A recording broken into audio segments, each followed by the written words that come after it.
빌립보서 4장 5절 이 한 절 말씀 우리 합독해서 한 목소리로 읽도록 하겠습니다. 너희 관용을 모든 사람에게 알게 하라. 주께서 가까우시니라. 아멘. 성가대의 찬양이 있겠습니다.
아멘. 우리의 찬양을 바칠 하나님께 박수로 영광 올려드리겠습니다.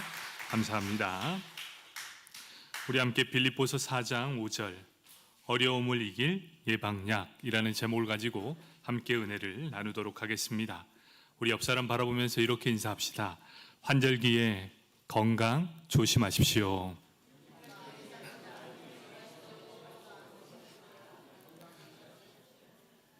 요즘 날씨가 참 변화무쌍합니다. 날씨가 어느덧 추워졌다가 더워졌다가 이렇습니다. 다음 주 주일날 가장 걱정이 되는 게 영하 8도까지 떨어진다고 합니다. 여러분, 다음 주에 우리 어떤 날인지 아시지요? 여러분, 총출석 주일입니다. 추위를 이겨내고 함께 동참했으면 좋겠습니다. 여러분, 환절기 되면 우리에게 찾아오는 게 뭐가 있습니까? 감기, 그리고 독감, 그리고 코로나가 있습니다. 여러분, 이렇게 찾아오는 독감과 코로나에 예방하기 위해서 여러분이 맞는 게 무엇입니까? 바로 예방 주사입니다. 미리 준비하면서 어려움을 당하지 않도록 노력하는 자세. 여러분, 우리가 이렇게 건강을 지키기 위해서 예방 주사까지 맞아가면서 우리의 건강은 이렇게 유지하고 있습니다. 그러면 우리가 한번 곰곰이 생각해 봐야 합니다. 우리의 믿음을 지키기 위해서 우리는 어떤 예방약을 가지고 있는가? 여러분, 우리 육신을 위해서는 참으로 많이 노력합니다. 예방주사 맞아가면서 내 몸을 강건하게 지키기 위해 여러분의 영혼을 위해서는 어떤 예방약을 준비하고 있으십니까? 오늘 우리가 함께 나눌 이 말씀은 어려움을 이길 예방약입니다.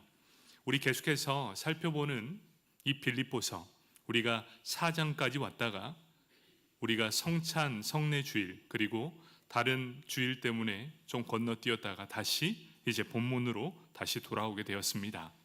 빌립보서 4장 1절에서 9절까지는 성도들로 하여금 삶의 방향을 정해주는 말씀이었습니다.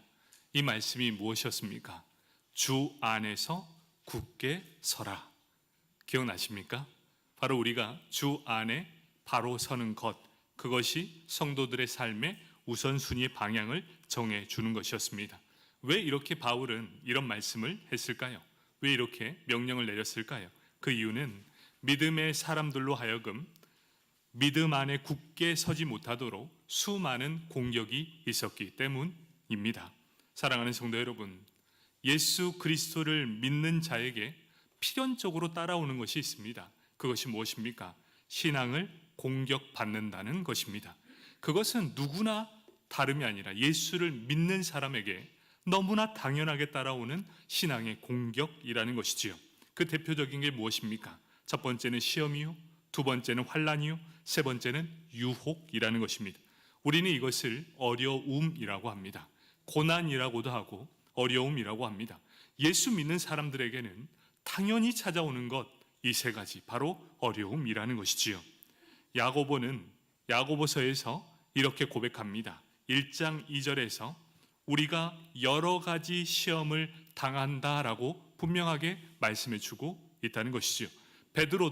베드로전서 4장 12절 말씀에 이렇게 말씀합니다. 너희를 연단하려고 오는 불시험을 이상한 일 당하는 것 같이 이상히 여기지 말라라고 말합니다.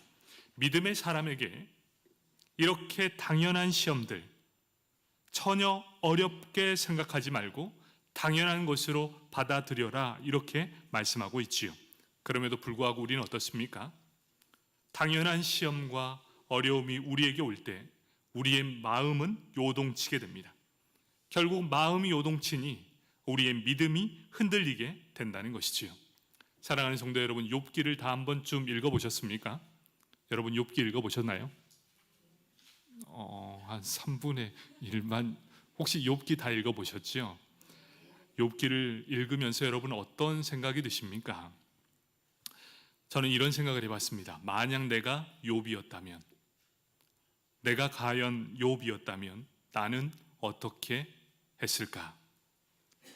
내 삶의 기반 전체가 흔들어버리는 그 시험 가운데 떨어지게 됩니다.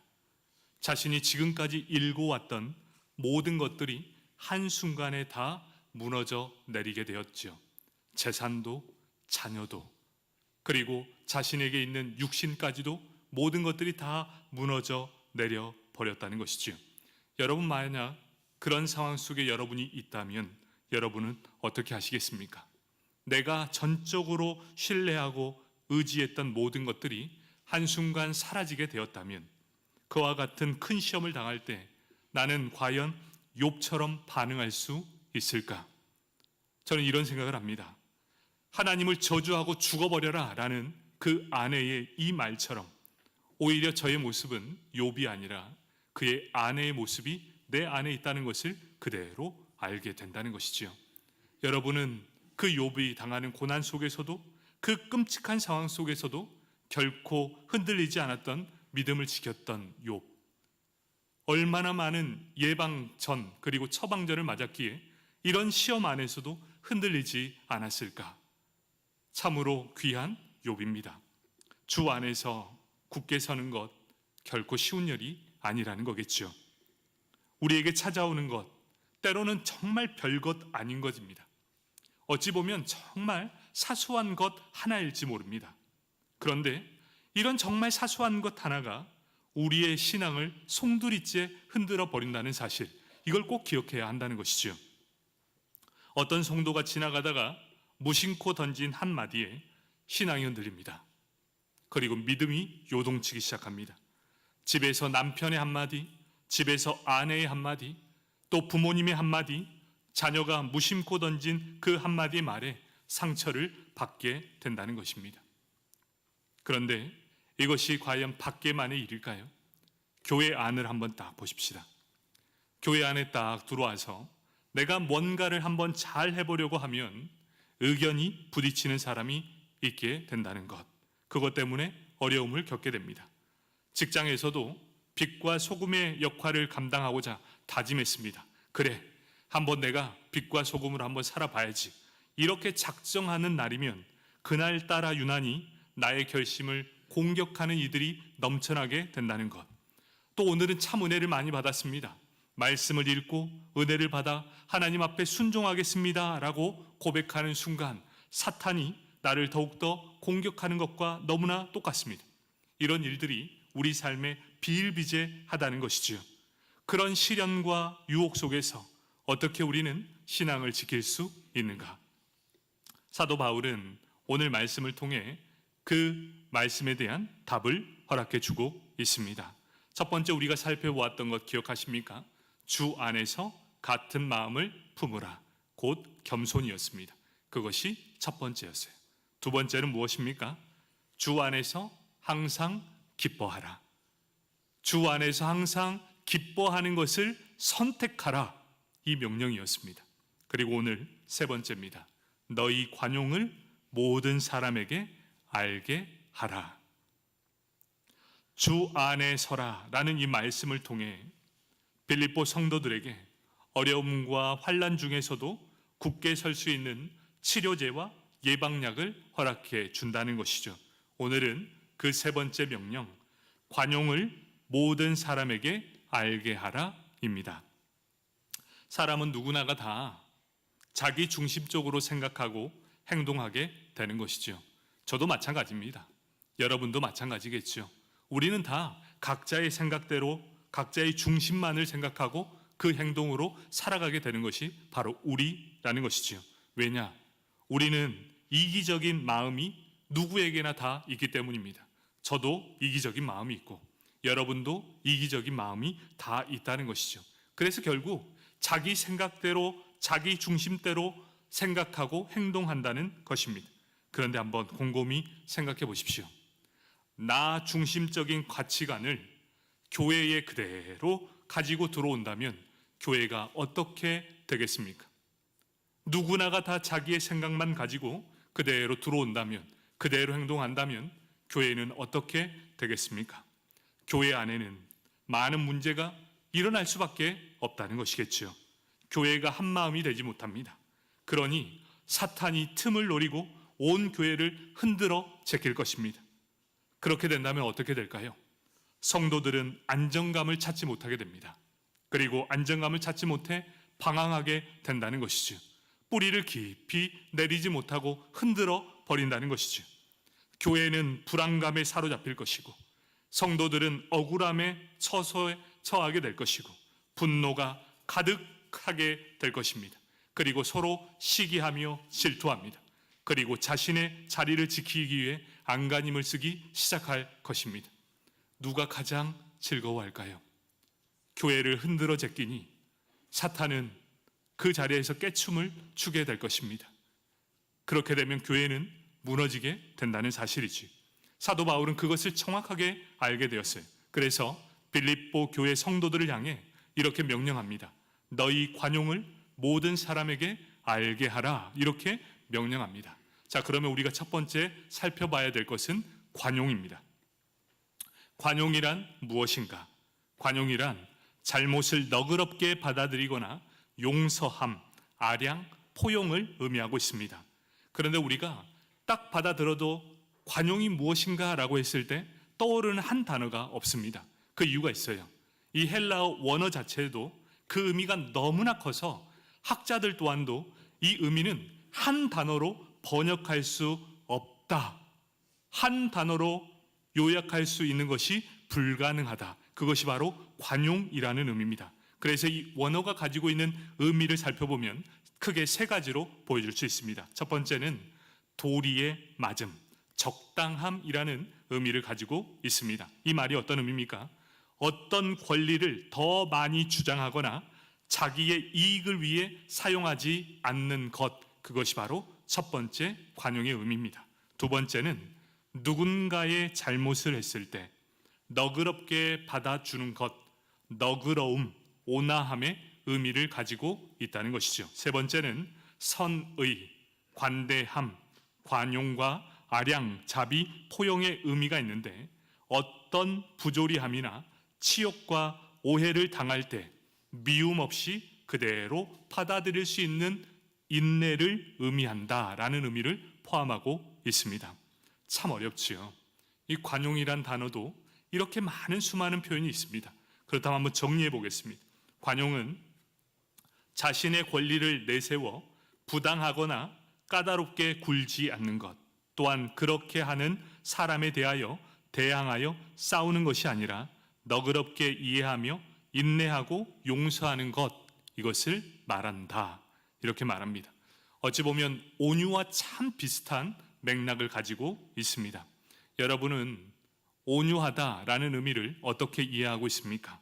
온유하다, 그러니 그 사람이 유순하다, 그 사람은 부드럽다라는 의미를 가지는 것이 절대로 아닙니다. 성경이 말한 온유는 어떤 의미냐? 어디로 튈지 모르는 야생마가 있습니다. 이 야생마는 힘이 넘칩니다. 그리고 자신의 능력과 열정을 가지고 있습니다. 어디로 튈지 모르는 힘과 열정으로 자기 마음대로 뛰어다니는 야생마가 가야 할 길을 정확히 알고 그 방향을 설정한 후에 자신의 힘과 열정을 쏟아내는 경주마가 된 상태, 그 상태가 바로 온유함이라는 것입니다. 야생마와 같은 우리였습니다. 천지분간 못하며 살아왔던 우리를 하나님의 손길로 다듬어져 갑니다. 그리고 가야 할 길을 정확히 알고 그 힘과 열정을 적재적소에 쓸 줄 아는 그 사람이 바로 온유한 사람이라는 것이지요. 여전히 나는 본성에 사로잡혀 있습니다. 여전히 내 욕심이 나를 좌우하고 있습니다. 여전히 나는 야생마와 같은 기질이 나에게 여전히 있습니다. 화를 내고 싶을 때 화를 냅니다. 내가 하고 싶은 대로 다 합니다. 그런 사람은 절대로 온유한 사람이 아니다라고 말씀하고 있지요. 모세 또한도 야생마로 살았습니다.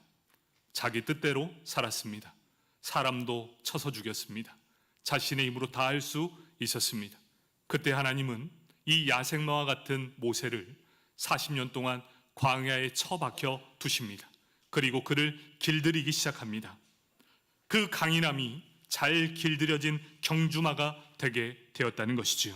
그렇게 되면서 하나님이 쓰시기에 합당하게 만들어졌던 모세, 자신의 열정이 그대로 남아 있습니다. 하지만 그 열정과 힘을 하나님을 향해 쏟아붓기 시작한 이 모세, 하나님은 그 모세를 민수기 12장 3절에 이렇게 말씀하고 있습니다. 이 사람 모세는 온유함이 지면의 모든 사람보다 더하더라. 아멘. 바로 이러한 내용입니다. 온유함은 유순한 사람이 절대 아닙니다. 온순한 사람이 아니에요.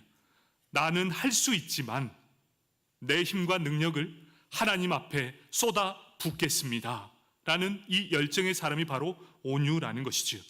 하나님의 손에 빚어진 사람, 그 사람이 바로 겸손의 사람입니다. 그러면 이제 차이점이 발견되게 됩니다. 어떤 차이점입니까?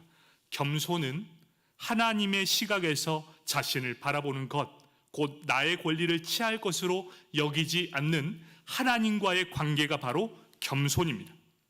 그럼 관용은 어떤 것입니까? 겸손한 태도를 가지고 사람과의 관계에서 그 모든 것을 드러내는 것, 이것이 바로 관용입니다. 자, 착각하면 안 됩니다. 겸손은 사람들에게 보이는 것이 아니라 겸손은 하나님과 나 사이에 보여주는 겸손, 관용은 사람과의 사이에서 보여주는 것, 특별히 어려운 관계에서 드러나는 것, 그것이 바로 관용이라는 것입니다. 성경에서는 정확하게 같은 단어가 5번 사용되게 됩니다. 디모데전서 3장 3절과 디도서 3장 2절에 말씀하고 있습니다. 교회 리더들의 자세에 대해서 말씀하고 있다는 것이지요. 지도자들은 주신 권위를 자신을 위해 사용하거나 남용하지 말고 관대하게 사용하라라고 등장하게 됩니다. 그런데 이 단어는 무엇과 꼭 똑같이 등장하느냐? 관용이 등장하면 다툼이라는 단어와 꼭 같이 이루어지게 된다는 것이지요. 사람과의 관계에서 가장 중요한 게 무엇이겠습니까? 관용과 다툼은 짝을 이룬다는 것입니다. 그러면서 이렇게 말하고 있죠. 디모데전서 3장 3절, 구타하지 아니하며 오직 관용하며 다투지 아니하며. 디도서 3장 2절입니다. 다투지 말며 관용하며 범사가 온유함을 모든 사람에게 나타낼 것. 이렇게 다툼과 관용은 동일하게 등장하게 된다는 것이죠. 야고보서 3장 16절과 17절에서도 다툼 대신 관용이 필요하다 이렇게 말씀하고 있습니다. 시기 다툼을 관용과 화평하고 대조하고 있다는 것이죠. 시기와 다툼이 있는 곳에는 화평과 관용하고 양순하며 이렇게 표현하고 있습니다. 또 베드로전서 2장 18절에는 이렇게 말씀합니다. 애매하게 고난을 받는 상황에서 인내하고 관용할 것에 대해 말씀하고 있습니다.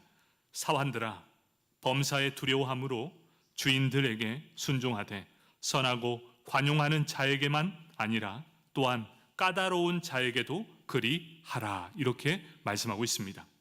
이와 같이 관용과 다툼은 뗄래야 뗄 수 없는 밀접한 관계가 있다는 것이지요. 그렇다면 다툼이 일어난다라는 사실은 뭐가 없다는 것이지요? 관용이 없다는 것이지요. 관용이 넘쳐난다라고 하면 다툼이 사라지게 될 것입니다.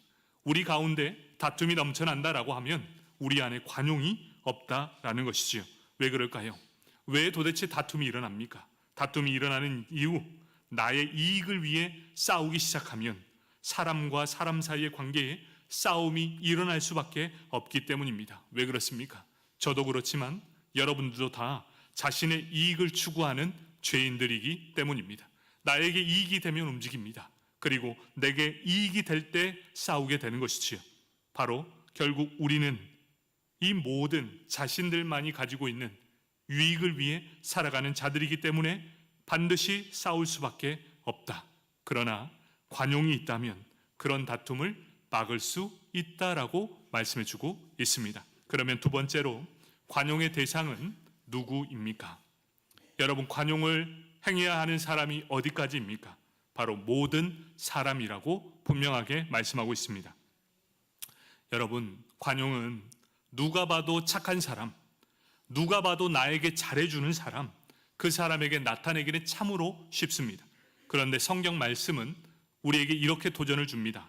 모든 사람에게 그렇게 하라 이렇게 명령하고 있습니다. 여기에서 모든 사람의 범주는 어떤 의미까지 포함합니까? 나에게 친절을 대하지 않는 사람, 감사하지 않는 사람들, 심술 굳은 사람들, 오히려 나의 관용을 이용하려는 모든 사람, 그 사람을 다 포함해서 그들에게 관용을 베풀라 이렇게 말씀합니다. 여러분, 이 말씀 한 구절이 어찌 이렇게 순종하기 어려운 말씀입니까? 얼마나 어려운 말씀입니까? 모든 사람에게 너의 관용을 나타내라 라고 말씀하고 있으니 말입니다.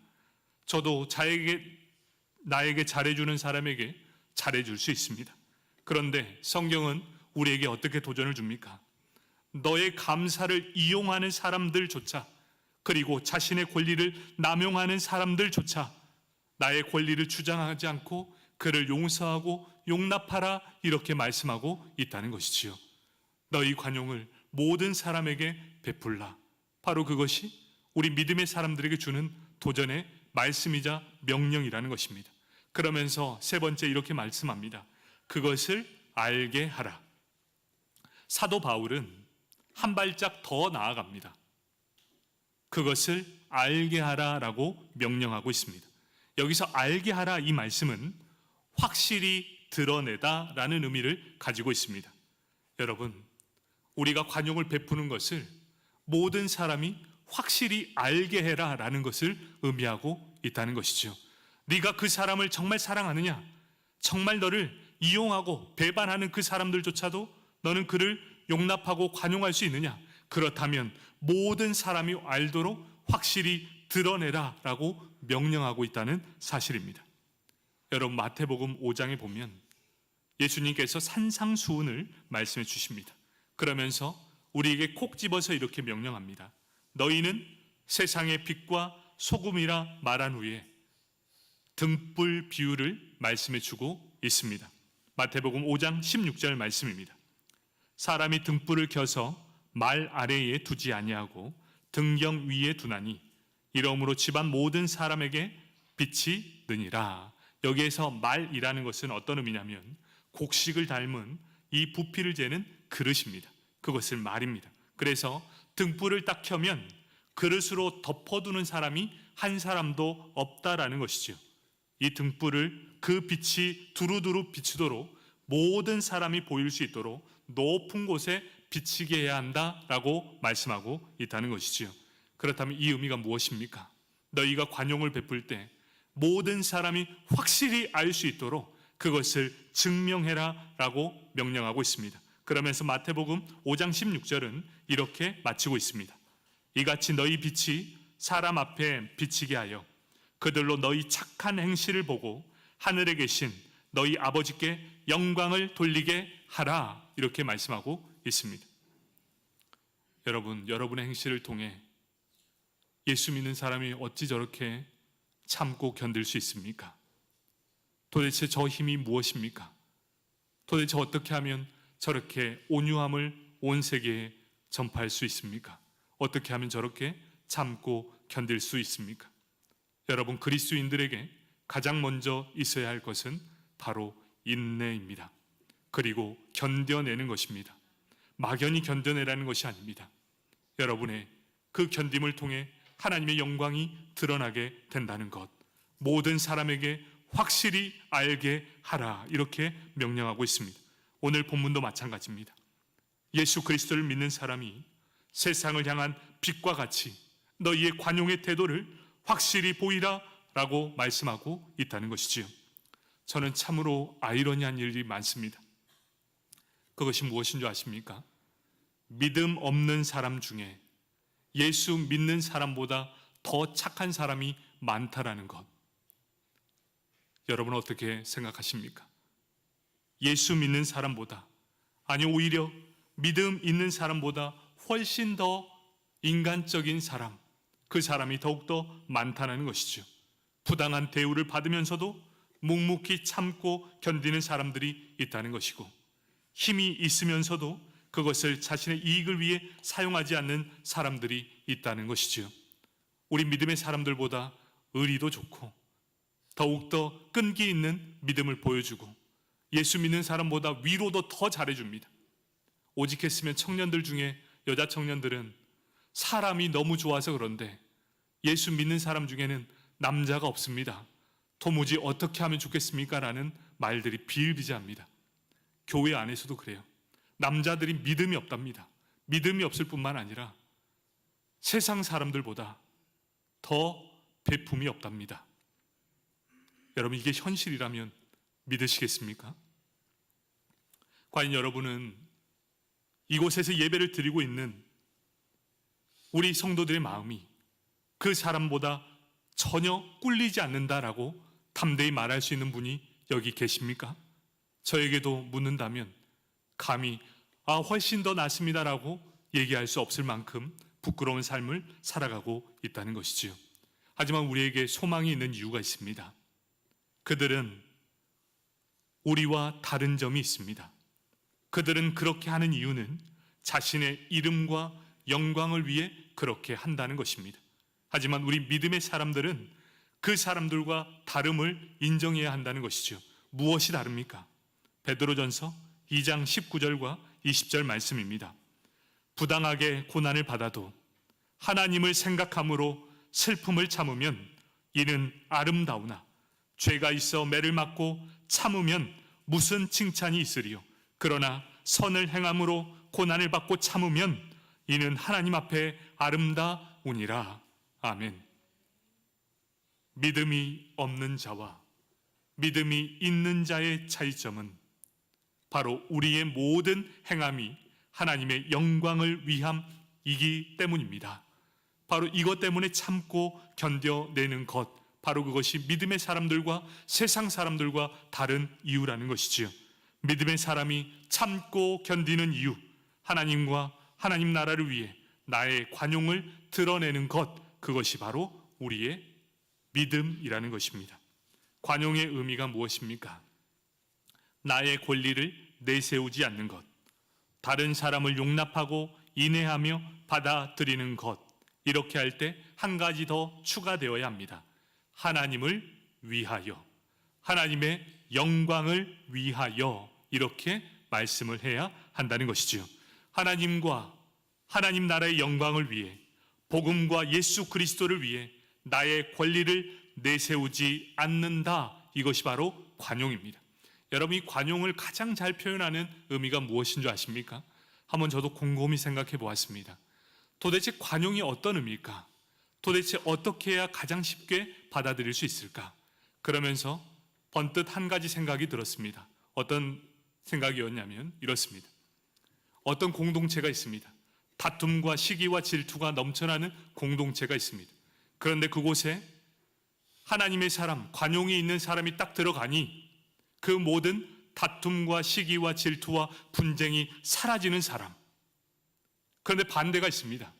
참으로 평안한 곳인데 그 사람만 갔다 하면 깨지고 시기하고 질투하고 분냄이 넘쳐나는 사람, 그 사람이 있다는 거죠. 여러분은 어떻습니까?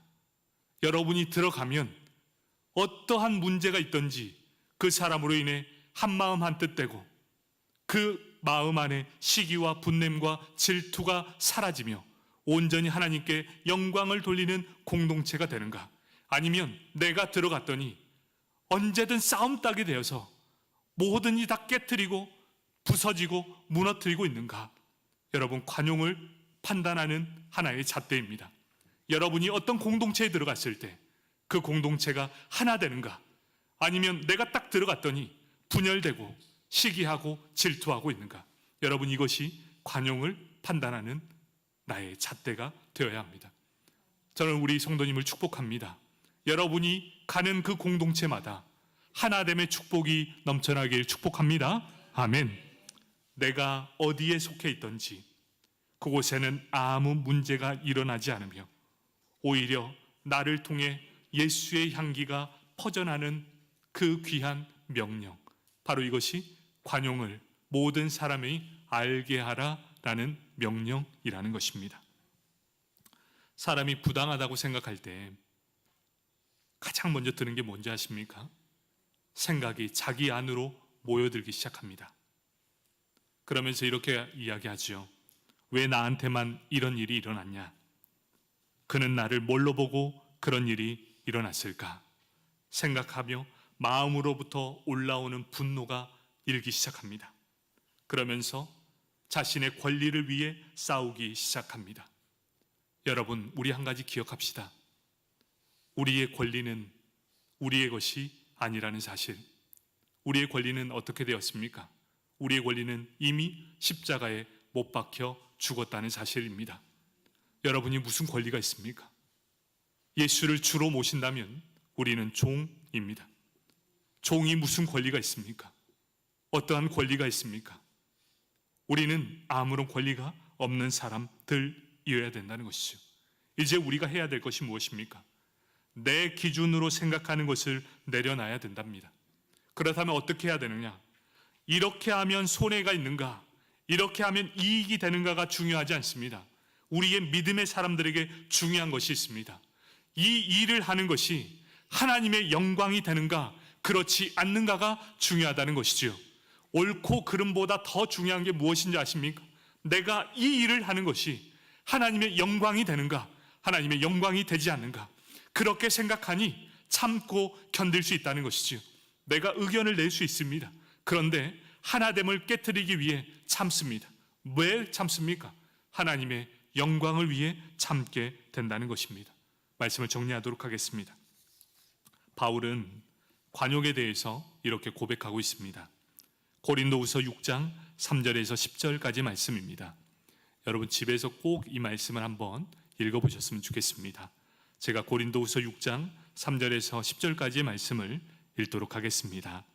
우리가 이 직분이 비방을 받지 않게 하려고 무엇에든지 아무에게도 거리끼지 않게 하고 오직 모든 일에 하나님의 일꾼으로 자천하여 많이 견디는 것과 환난과 궁핍과 고난과 매맞음과 갇힘과 난동과 수고로움과 자지 못함과 먹지 못함 가운데서도 깨끗함과 지식과 오래 참음과 자비함과 성령의 감화와 거짓이 없는 사랑과 진리의 말씀과 하나님의 능력으로 의의 무기를 좌우에 가지고 영광과 욕됨으로 그러했으며 악한 이름과 아름다운 이름으로 그러했느니라.